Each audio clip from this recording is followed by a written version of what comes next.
Hello students, आज हम लोग जैक बोर्ड द्वारा निर्धारित किया गया जो मॉडल सेट 1 है अकाउंटेंसी विषय का, उसके सेकंड पार्ट के सॉल्व को देखेंगे। तो इससे पहले मैंने झारखंड एकेडमिक काउंसिल के मॉडल सेट 1, मॉडल सेट 2 और मॉडल सेट 3 के आंसर को जारी कर दिया है।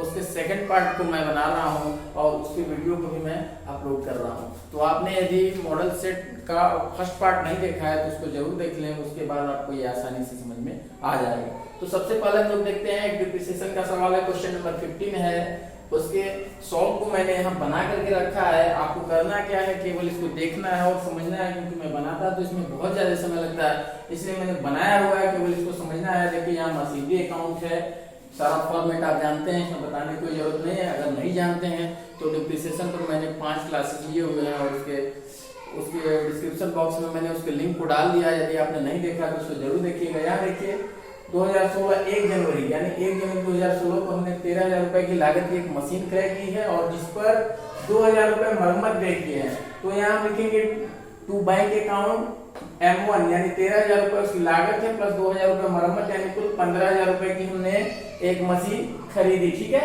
फिर यहाँ हमने देखा 31 दिसंबर 2016 को उस पर हम डिप्रिसिएशन लगा रहे हैं, डिप्रिसिएशन चार्ज कर रहे हैं। डिप्रिसिएशन अकाउंट कितने का है, देखिए M1 15,000 का 10%, जो कि क्रमागत था सीडी के अंतर्गत है 10% वार्षिक, तो 15,000 का 10% हो जाएगा 1,500। फिर उसके बाद हम इसका बैलेंस निकालेंगे। 31 दिसंबर 2016 को ही बैलेंस सीडी आएगा आपका 13,500, चूंकि 15,000 ये है, इसमें से आप 1,500 माइनस करेंगे तो 13,500 आएगा।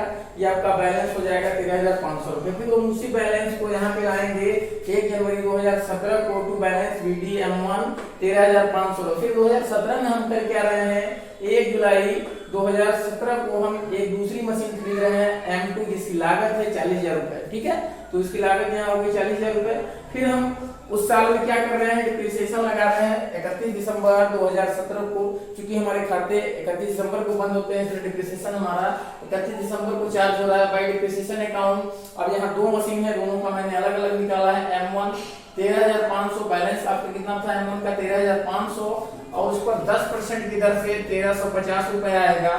और M2 जिसकी लागत, M2 यानी दूसरी मशीन, ठीक है, फिर इसकी लागत है 40,000 रुपए और उसको 10% की दर से, क्योंकि ये 1 जुलाई 2006 को खरीदा गया है, सॉरी 1 जुलाई 2017 को खरीदा गया है, इसलिए इस पर 6 माह का ही इंटरेस्ट लगाया जाएगा, सॉरी डिप्रिसिएशन लगाया जाएगा। तो 6 माह का डिप्रिसिएशन आ जाएगा 2,000 और इन दोनों को जोड़ करके यहाँ लिख देंगे 3,350 रुपए। ठीक है, फिर हम यहाँ दिखाएंगे बाई बैलेंस सीडी अलग अलग करके 13,500 था, उस पर डिप्रिसिएशन हमने निकाल लिया 1,350 रुपए, तो ये बच गया आपका 12,150 और M2 हो गया 38,000। ठीक है, टोटल हमने यहाँ करके लिख दिया। फिर इसी बैलेंस को हम यहाँ दिखा देंगे 1 जनवरी 2018 को टू बैलेंस बीडी M1 हो जाएगा 12,150 और M2 हो जाएगा 38,000 रुपए। ठीक है, अब फिर क्या किया हमने, 1 अप्रैल 2018 को एक और मशीन खरीदी, यानी M3 खरीदी 30,000 रुपए की लागत की। यहाँ देखिए एक नई मशीन 30,000 रुपए में खरीदी और उसी दिन जो है हमने 1 अप्रैल 2018 को 5,000 रुपए में बेच दिया, जो 1 जनवरी 2016 को 13,000 रुपए में खरीदे थे। तो यहाँ आप देखते हैं, पहले हम क्या करेंगे, जो 1 अप्रैल 2018 को मशीन बेच रहे हैं उस पर 3 महीने का हम डिप्रिसिएशन निकालेंगे। ठीक है, तो 12,150 रुपए जो बची हुई थी इसकी लागत, देखिए M1 की लागत कितनी पुस्तकीय मूल्य है 12,150, उसका 10% क्रमागत राशि और 3 महीने का, तो इसका डिप्रिसिएशन आएगा 3,304 रुपए। ठीक है, अब 304 रुपए ये बचा। अब हमने इसको बेच दिया, मशीन कितने में बेचा, 5,000 रुपए में, बाई बैंक अकाउंट सोल्ड 5,000 रुपए में हमने इसको बेच दिया। फिर सेकंड एंट्री हमारी क्या बनी, by loss on sold off M1 machine M1 जिसकी लागत हमारी थी, कितनी थी आपकी लागत 12,150 माइनस आपने इसमें से डिप्रिसिएशन माइनस किया और बेचे गए माल की लागत घटा दिया, तो हमारा ये जो ये जो है लॉस है 6,846 रुपए, ये लॉस हम दिखाएंगे मशीनरी अकाउंट के क्रेडिट साइड में, ठीक है। तो ये हमारा लॉस हो गया 6,846 रुपए। फिर आगे 31 दिसंबर 2018 को हमने डिप्रिसिएशन लगाया M2 और M3 पर, क्योंकि M1 हमने बेच दिया है तो उस पर डिप्रिसिएशन चार्ज नहीं होगा। 31 दिसंबर 2016 को M2 और M3 पर हम देख लेते हैं 38,000 का 10% निकाल दिए, 3800 आ गया सीधा सीधा।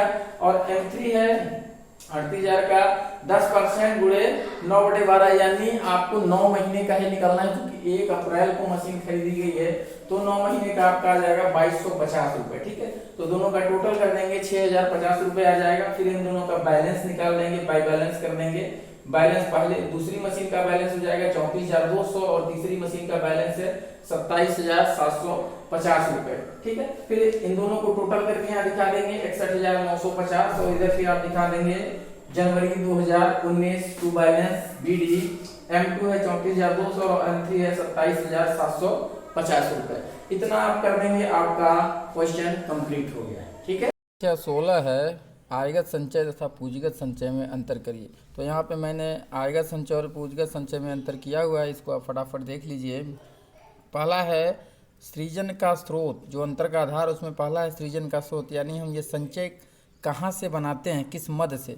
तो आयगत संचय जो हम बनाते हैं इसका सृजन आयगत लाभ में से किया जाता है। जो आयगत संचय होता है वो आयगत लाभ से बनाया जाता है, और पूंजीगत संचय जो है मूलतः पूंजीगत लाभ में से होता है, ठीक है। तो आयगत संचय आयगत लाभ से और पूंजीगत संचय पूंजीगत लाभों में से बनाया जाता है। सेकंड है उद्देश्य, यानी संचय के बनाने का उद्देश्य। आयगत संचय जो बनाने का उद्देश्य होता है इसका सृजन जो है वित्तीय स्थिति को सुदृढ़ करने के लिए किया जाता है, यानी हमारा जो फाइनेंशियल होता है वो हम मजबूत हो सके। पूंजीगत संचय बनाने का उद्देश्य इसका सृजन कानूनी औपचारिकताओं को अथवा लेखांकन रीतियों को निभाने के लिए किया जाता है। ये जो पूंजीगत संचय है कुछ कानूनी औपचारिकताएं होते हैं, लेखांकन नीतियाँ होती हैं, इसका पालन करने के लिए किया जाता है। थर्ड वाला है लेखांकन लाभांश के लिए उपलब्ध।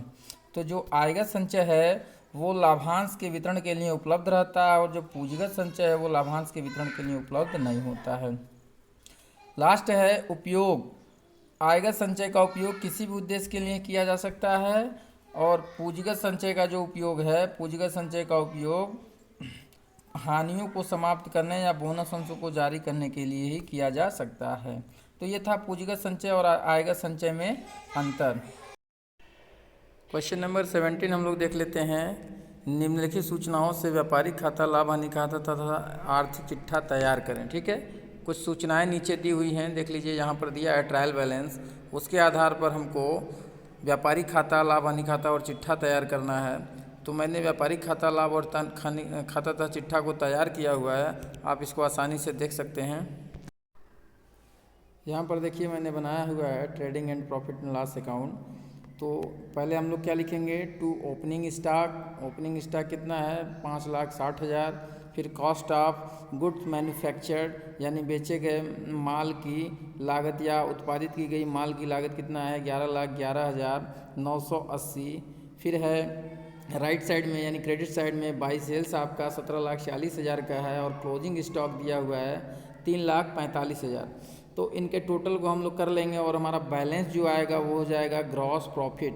तो ग्रॉस प्रॉफिट कितना है 4,13,020 रुपये, ठीक है। ये ग्रॉस प्रॉफिट है 4,13,020 रुपये। अब हम ग्रॉस प्रॉफिट को कहाँ ले जाते हैं, transfer to profit and loss account. इसको हमने ट्रांसफ़र कर दिया प्रॉफिट एंड लॉस अकाउंट में। ये जो बैलेंस था उसको हमने प्रॉफिट एंड लॉस में ट्रांसफ़र कर दिया क्रेडिट साइड में 4,13,020 रुपये।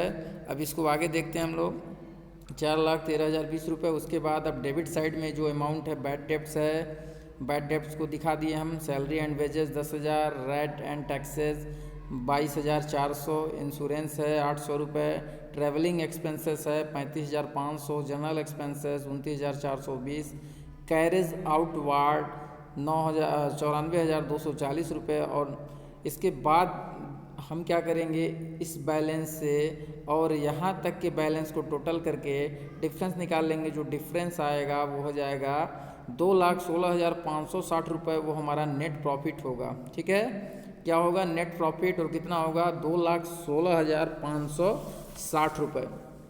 ये हमारा हो जाएगा नेट प्रॉफिट। अब इस नेट प्रॉफिट को हमने कहाँ ट्रांसफ़र किया है, ट्रांसफ़र टू कैपिटल अकाउंट। ये जाएगा कैपिटल अकाउंट में, नेट प्रॉफिट ऐड हो जाएगा। अगर लॉस होता तो वो कैपिटल अकाउंट में माइनस हो जाता। तो इस प्रकार हम लोगों ने trading and profit and loss account को देख लिया। आप इसका स्क्रीनशॉट ले सकते हैं और इसको आप आसानी से हल कर सकते हैं। मैं आपको बता दूं कि मैंने और भी बहुत सारे लोगों के वीडियो को देखा जिन्होंने मॉडल सेट 1 के सॉल्यूशन को अपलोड किया हुआ है। उसमें बड़े बड़े चैनल जिन्होंने उसमें बहुत सारी गलतियां की हैं। एक दो लोग तो बोल रहे हैं कि क्वेश्चन ही फालतू है, परीक्षा में आने वाला नहीं है, और कुछ लोग कह रहे हैं कि ये जो बैलेंस शीट है उसको ही गलत बना दिए हैं। तो ये जो मेरा सॉल्यूशन है 100% सही है। आप कहीं भी किसी भी बुक से मैच करा लीजिएगा, कहीं कोई त्रुटि आपको देखने को नहीं मिलेगी। अब इसके हम लोग बैलेंस शीट को देख लेते हैं। यहाँ पर देखिए मैंने उसका बैलेंस शीट बनाया हुआ है, आप इसको देख सकते हैं। बैलेंस शीट है, एज एट आप डेट जो होगा उसको डाल देंगे। उसके बाद हम लोग क्या किया, सबसे पहले हम लिखते हैं कैपिटल। कैपिटल हमारा कितना है, 14 लाख रुपए है। कैपिटल में हमने किया एनपी, नेट प्रॉफिट को हम यहाँ पे ऐड कर दिए, 2,16,560 रुपये हमने इसको ऐड कर दिया। तो हमारा पूंजी कितना आ गया, इतना आ गया 16,16,560। उसमें फिर हम क्या करेंगे, जो हमारा आहरण है ड्राइंग 10,000 रुपये, उसको माइनस कर देंगे, ठीक है। यानी capital plus net profit minus drawing, 10,000 drawing आहरण निकाल देंगे तो हमारा आ जाएगा, जो शुद्ध पूंजी आएगी वो आएगी 16,06,560 रुपये।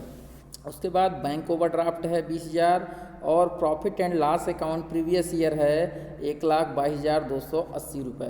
तो ये हो गया हमारा लाइबिलिटी साइड में। और एसेट साइड में देख लेते हैं। डेप्टर्स है 1,55,000, bills receivable 1 lakh, other assets है 11,38,840 समथिंग है। और उसके बाद work in progress 10,000, closing stock 3,45,000, ठीक है। तो ये सब लेकर के उसके बाद जो बैलेंस भी लाएंगे तो जो हमारा लास्ट का बैलेंस आएगा वो हमारा बैलेंस हो जाएगा 17,48,840, 17,48,840। हमने कुछ और वीडियो भी देखे, उसमें कुछ लोग जो हैं यहाँ पे ड्राइंग ही नहीं लिखे हुए हैं, जो कि उनका क्वेश्चन गलत बना हुआ है और बहुत सारे लोगों ने उसको व्यू भी किया है। तो मैं समझ सकता हूँ कि यहाँ पर जो है कि कुछ लोग जो भी डाल दे रहे हैं, देखने वालों की कमी नहीं है। तो आप लोग सही चीज़ देखिए, अपने दिमाग का भी प्रयोग करिए, अपने विवेक का भी प्रयोग करिए। तो इस प्रकार हम लोगों ने प्रॉफिट एंड लॉस अकाउंट और बैलेंस शीट को देख लिया। इसका भी आप स्क्रीनशॉट ले लें और इसको आसानी से आप बना लें, इसका नोट तैयार कर लें। कहीं कोई दिक्कत हो तो आप मेरे नीचे दिए गए कॉन्टैक्ट नंबर या कमेंट बॉक्स में टाइप कर सकते हैं, अपने डाउट को और क्लियर कर सकते हैं कहीं भी और कभी भी निस्संदेह। क्वेश्चन नंबर 18 है, मोहन अपनी पुस्तकों को इकहरी लेखा प्रणाली के आधार पर तैयार करता है, ठीक है। तो यहाँ पर सिंगल एंट्री सिस्टम से एक सवाल दिया हुआ है। ये जो है आपका 31/3/2018 और ये 31/3/2019 यानी 2 साल का बैलेंस शीट दिया हुआ है। इसके आधार पर आपको करना क्या है, प्रॉफिट एंड लॉस को निकालना है। ये 2019 के लिए दिया हुआ, ठीक है। 31 मार्च 2019 को समाप्त होने वाला वर्ष का प्रॉफिट एंड लॉस की गणना करनी है, ठीक है। तो इसको हम लोग देख लेते हैं।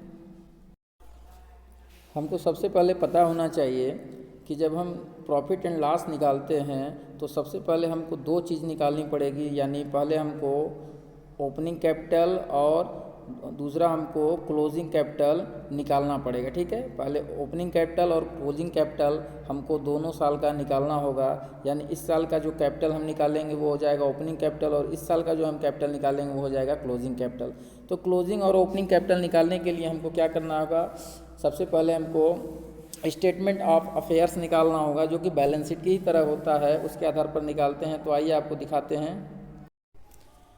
ये देखिए स्टेटमेंट ऑफ अफेयर्स है 2018 का, 31 मार्च 2018 का ये स्टेटमेंट है। सन्ड्री क्रेडिटर्स आपका 15,000 है। उसके बाद एसेट साइड में आपका प्लांट एंड मशीनरी है 60,000, स्टॉक है 34,000 और सन्ड्री डेप्टर्स है 39,000, कैश है 1,000।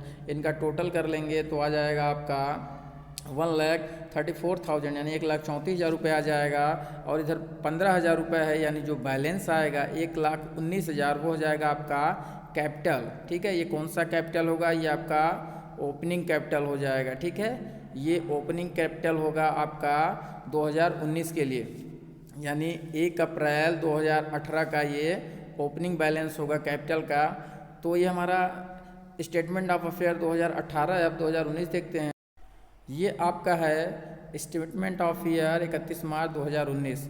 इसमें भी देखिए दिया हुआ है सन्डी क्रेडिटर्स, बिल्स पेबल। सेम आप जो क्वेश्चन में दिया हुआ उसको आप उतार देंगे दोनों साइड में। उतारने के बाद क्या करेंगे, इस साइड का टोटल कर लेंगे 1,57,900 यानी 1,57,900 रुपये है। और इधर इसको ऐड कर लेंगे दोनों अमाउंट, यानी 14,900 और 500 रुपये इसको ऐड कर लेंगे। और जितना बैलेंस आएगा उसमें से 1,57,900 को माइनस कर लेंगे, तो जो बैलेंस आएगा वो आएगा 1,38,000। ठीक है, ये आपका हो जाएगा कैपिटल। और ये कैपिटल कौन सा कैपिटल होगा, क्लोजिंग कैपिटल होगा।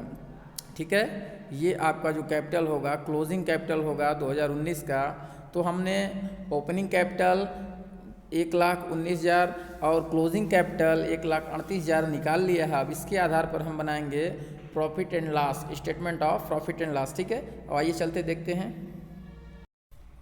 तो यहाँ पे देखिए मैंने बनाया हुआ है statement of profit and loss account for the year ending 31 March 2019। ठीक है, अब इसको देख लेंगे हमने क्या निकाला था। सबसे पहले हम निकाला था क्लोजिंग कैपिटल 1,38,000 रुपये, यानी वर्ष 2019 का जो स्टेटमेंट ऑफ अफेयर्स था उसके आधार पर हमारा क्या निकला था, क्लोजिंग कैपिटल 1,38,000। उसको हमने पहले लिख दिया। फिर हमने क्या लिखा, ड्राइंग।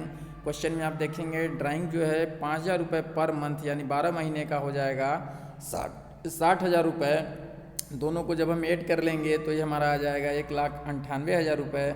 1,98,000 में हम क्या करेंगे, लेस एडिशनल कैपिटल, यानी अतिरिक्त पूंजी हमने उस वर्ष के दौरान 10,000 रुपये लगाया हुआ है, ये 10,000 रुपये। फिर 10,000 और 1,98,000 हमने ऐड कर दिया, तो ये आ जाएगा हमारा ऐड नहीं, लेस किया हमने 1,98,000 में से 10,000, तो यह आ गया 1,88,000। ये जो 1,88,000 रुपये की अमाउंट है ये आपका एडजस्टेड कैपिटल है, समायोजित पूंजी है। ठीक है, फिर हम उसमें क्या करेंगे, जो अभी हमने निकाला हुआ था स्टेटमेंट ऑफ अफेयर्स के माध्यम से ओपनिंग कैपिटल, उसको घटा देंगे। तो ओपनिंग कैपिटल हमारा 1,19,000 था और हमारा एडजस्टेड कैपिटल है 1,88,000। तो 1,88,000 में से 1,19,000 माइनस कर देंगे, तो जो हमारा बैलेंस आएगा वो बैलेंस आएगा 69,000 रुपये। तो ये जो 69,000 होगा वो प्रॉफिट हो जाएगा, profit for the year 1 April 2018 to 31 March 2019, यानी वित्तीय वर्ष 2018-19 का जो लाभ होगा वो आपका 69,000 रुपये होगा।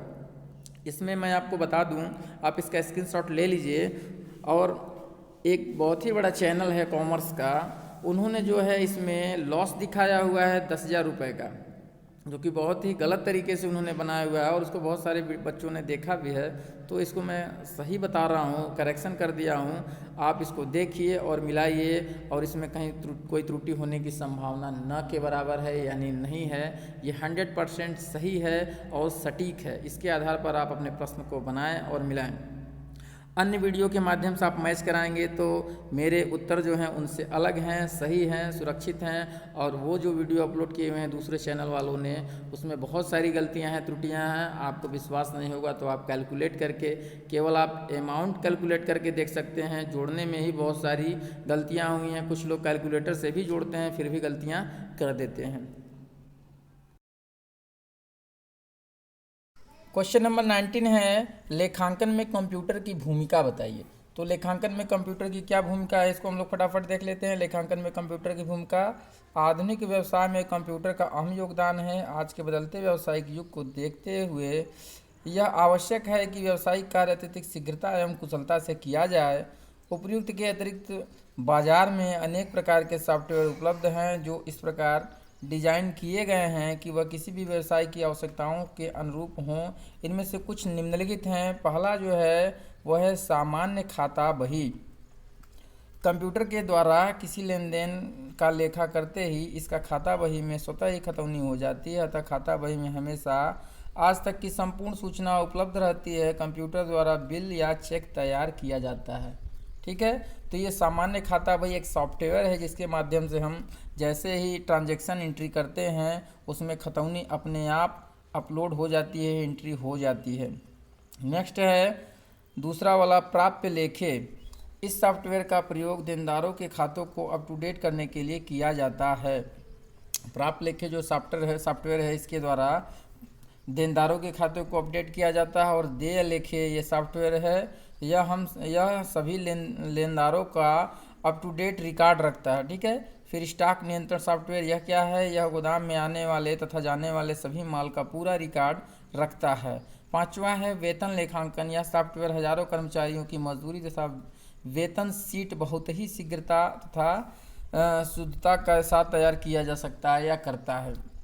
तो ये जो 5 सॉफ्टवेयर हैं, ये जो 5 सॉफ्टवेयर अभी हमने बताया आपको, ये सामान्य खाता बही, प्राप्य लेखे, देय लेखे, स्टॉक नियंत्रण और वेतन लेखांकन, इन सब के माध्यम से आज अकाउंटिंग बहुत ही आसान, शीघ्रता के साथ और शुद्धता के साथ किया जा रहा है।